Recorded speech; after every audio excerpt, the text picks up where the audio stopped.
My name is Blake Bake and I'm the Senior Product Manager for the Elbow portfolio. Now we'd like to take you through each tray step by step and give you a high-level overview of what you'll find on each level on the tray. Starting with tray 1, what you'll find on this tray is everything that you'll need to start the canal, ream for your standard reamers, long reamers, and resection. The first thing you'll notice is the 5.5 millimeter starting awl, which will couple with your blue driver handle. From there, we'll move to these standard stem reamers, which go from 6 to 12 millimeters. For these, you'll be connecting to the Hudson adapters, the black handles right here.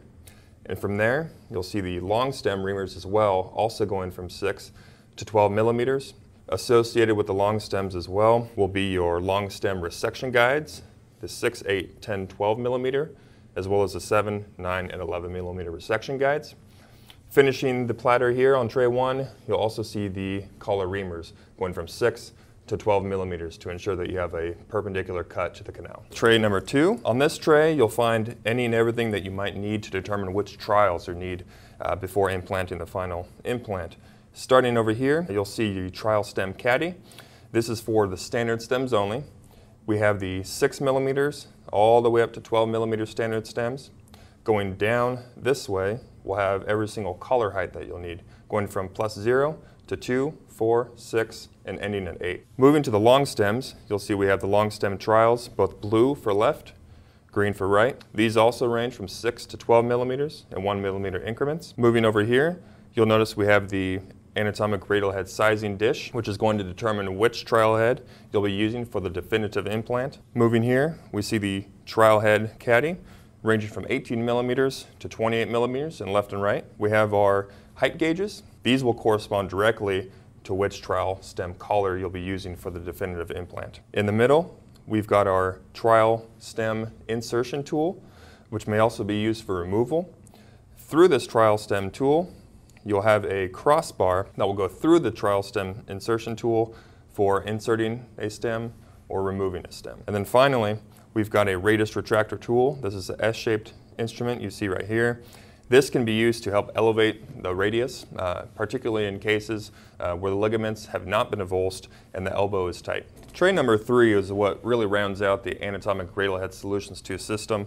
On this tray, you're going to find everything you'll need for AccuTrack 2 mini and micro instrumentation, as well as your radial head plating system.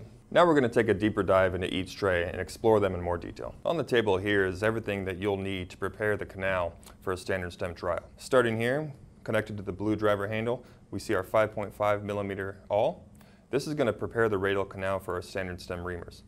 Moving over here, we have our standard stem reamers, ranging from 6 to 12 millimeters. These standard stem reamers will connect to these black Hudson adapters. Moving towards the middle, we have our collar reamers that range from 6 to 12 millimeters. This is going to help plane the resection that your physician has made. These also connect to the blue driver handle.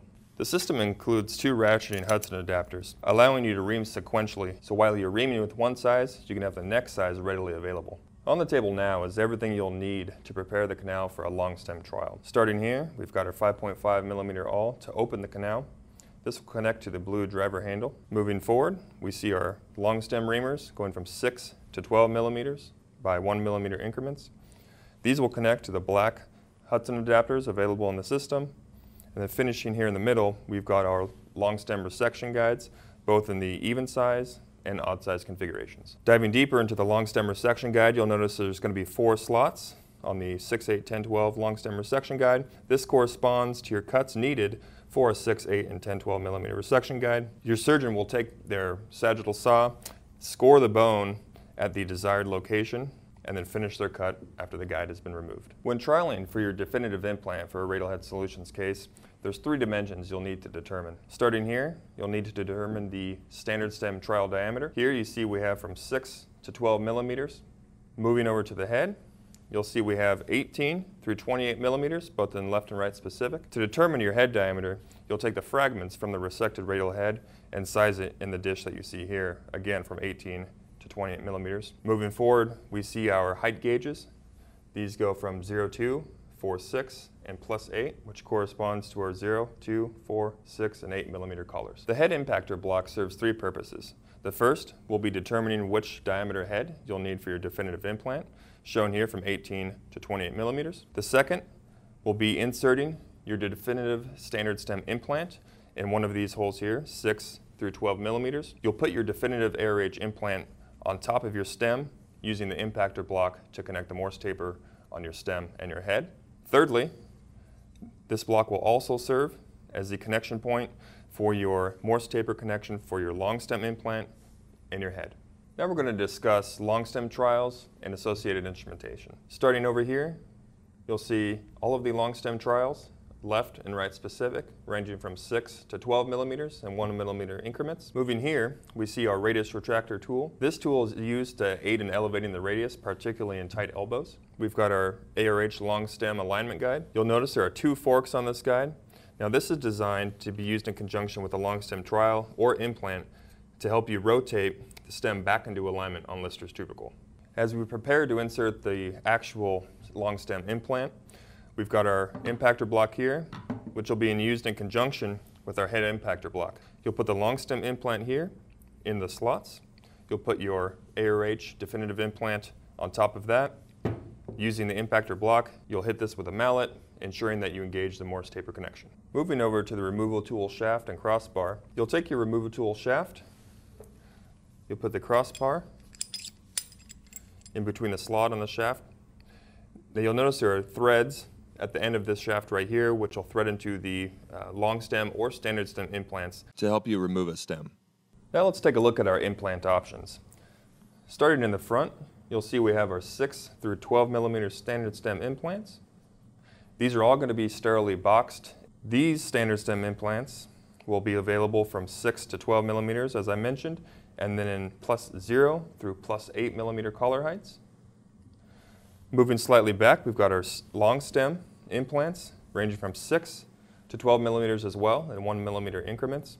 One thing to note regarding the long stem implants is that while the long stem trials are left and right specific, the implants are actually universal. You'll need to look for an L and an R on the long stem implants. If you're using a right implant, align the laser line on the head with the R on the long stem. And conversely, if you have a left, line up the radial head laser line with the laser line on the L. And here we see an array of the ARH Solutions 2 implant heads. Now the trials are going to be left and right specific, and it's going to be the same for your sterilely boxed implants. The sterile box implants will be left or right specific. Let's discuss the laser lines on our implants. For the standard stem implants, you'll notice a laser line just below the titanium collar. It's important that that laser line on the standard stem aligns with the laser line on the implant head as well. Once you've aligned the laser lines on both the head and the implant stem and you've engaged the Morse taper, you'll need to align both laser lines with Lister's tubercle as one landmark or the foramen neutral and going directly laterally. Similar to the standard stem implants, you'll notice a similar laser line on the long stems as well for all diameters from 6 to 12. Those also need to align to your implant head. The difference between the long stem implants and the standard stem implants is simply the connection.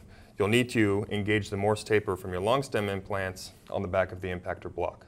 There are 3 important laser marks that you'll notice on the long stem implants. The first will be associated with the radial head implant itself. That's the laser mark that's going to align with your laser mark on the long stem implant. Those 2 laser marks are going to align again with Lister's tubercle or directly lateral with the foramen neutral rotation.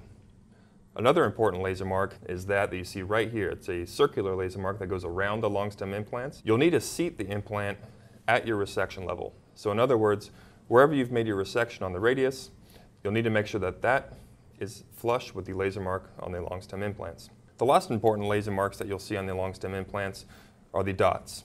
The dots are simply another anatomical landmark that'll help you align the laser mark with Lister's tubercle or any other anatomical landmarks. Let's discuss some features of the Anatomic Railhead Solutions 2 heads. One thing to note about the dish depths with the ARH Solutions 2 heads is that the dish depth varies directly with the head diameter. In other words, your most shallow dish depth will be found in the 18 millimeter head, whereas your deepest dish depth will be found in the 28 millimeter head. Implementing a variable dish depth in our ARH Solutions 2 heads was found to potentially increase the radiocapitellar wear characteristics based on several different studies. Further contouring was done to the medial side of the head in 2 different areas. Firstly, there was some contouring done to the bottom portion of the head to help improve wear characteristics with the PRUJ, or the proximal radial ulnar joint, as well as the top of the head. Further contouring was done there to improve characteristics with the lateral trochlear ridge. Our third tray is where we're going to find all instrumentation and implants needed for our Accutrack 2 Mini and Micro, as well as our radial head plating system.